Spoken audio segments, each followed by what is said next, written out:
यह कहानी एक छोटे से शहर मालगुड़ी की है, जहाँ लोग बहुत साधारण जिंदगी जीते हैं, लेकिन उनके अनुभव बहुत खास होते हैं। यह कहानी है रामू की, एक अनाथ लड़का जिसने किसी का भरोसा तोड़कर न केवल दूसरों को दुख दिया, बल्कि अपना भी जीवन खराब कर लिया। रामू एक गरीब और अनाथ लड़का था। उसके पास न घर था, न परिवार, न कोई सहारा। वह रोज काम की तलाश में शहर की गलियों में घूमता रहता। कभी कभी मंदिर के बाहर बैठकर भीख भी मांगता, लेकिन उसके अंदर एक खास बात थी। वह बातचीत में अच्छा था और उसका चेहरा ईमानदार लगता था। एक दिन वह शेषाद्री नाम के व्यापारी की दुकान पर पहुंचा और नौकरी मांगी। शेषाद्री ने पहले सोचा, लेकिन फिर रामू की हालत और मासूमियत देखकर उसे दुकान पर छोटा मोटा काम दे दिया। रामू ने पूरे मन से काम करना शुरू कर दिया। वह ग्राहकों से अच्छे से बात करता, सामान ठीक से तौलता और मालिक की भी हर बात सुनता। और कुछ ही महीनों में रामू दुकान का सबसे भरोसेमंद आदमी बन गया। शेषाद्री और उसके परिवार को भी रामू बहुत पसंद आने लगा और अब रामू ही दुकान की चाबियां, हिसाब किताब और सामान खरीदने और बेचने का भी काम संभालने लगा। शेषाद्री सोचने लगा कि अब वह रामू की मदद से अपना कारोबार और बड़ा कर सकता है। फिर कुछ समय बाद शेषाद्री को काम से शहर के बाहर जाना पड़ा। उसे पूरा भरोसा था कि रामू सब संभाल लेगा, लेकिन जब वह 3 दिन बाद वापस आया तो देख कि उसकी दुकान पूरी खाली थी। वह चौंक गया। उसने देखा न कोई सामान बचा था और न पैसे। रामू ने सब कुछ बेच दिया था, दुकान के नाम पर कर्जा भी ले लिया था और फिर भाग गया था। शेषाद्री को यह बहुत बड़ा झटका लगा। उसका परिवार भी दुखी हो गया था। पूरे मालगुड़ी में उसकी बदनामी हो गई थी और मजबूरी में उसे कस्बा छोड़ना पड़ा। फिर कई साल बीत गए। अब शेषाद्री एक शांत और साधारण जीवन जी रहा था। एक सुबह वह पुराने मंदिर में दर्शन करने के लिए गया। मंदिर की घंटियां बज रही थी और माहौल पूरा शांत था।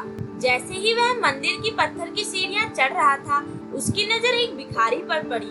वह भिखारी फटे पुराने कपड़े पहने था। उसके चेहरे झुर्रियों से भरा था और शरीर पर कुष्ठ रोग के निशान थे। उसके बाल उलझे हुए थे और आंखें बुझी हुई लग रही थी, लेकिन उसकी आंखें कुछ जानी पहचानी सी लग रही थी। शेषाद्री कुछ पल उसे देखता रहा और फिर धीरे से बोला, तू तू रामू है ना?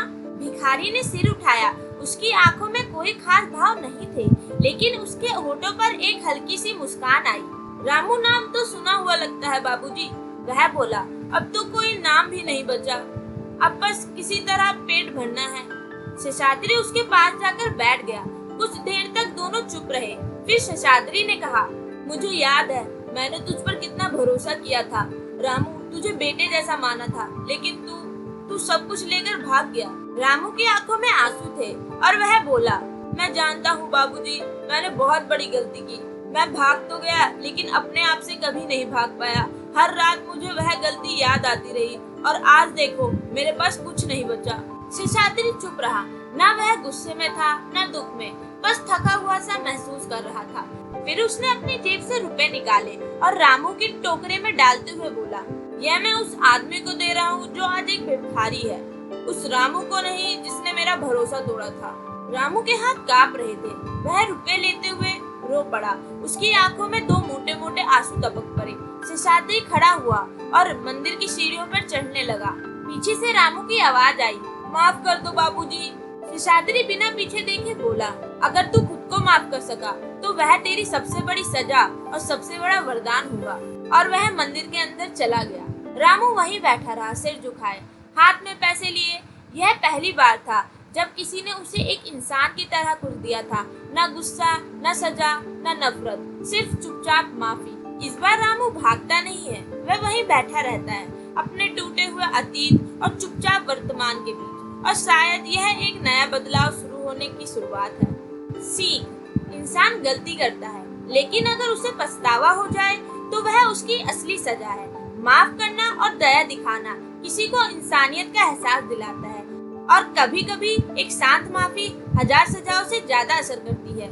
यह कहानी यहीं पे खत्म होती है। अगर आपको ऐसी ही कहानी और देखनी है तो मेरे चैनल को लाइक करें, सब्सक्राइब करें और शेयर करना ना भूलें। Thanks for watching.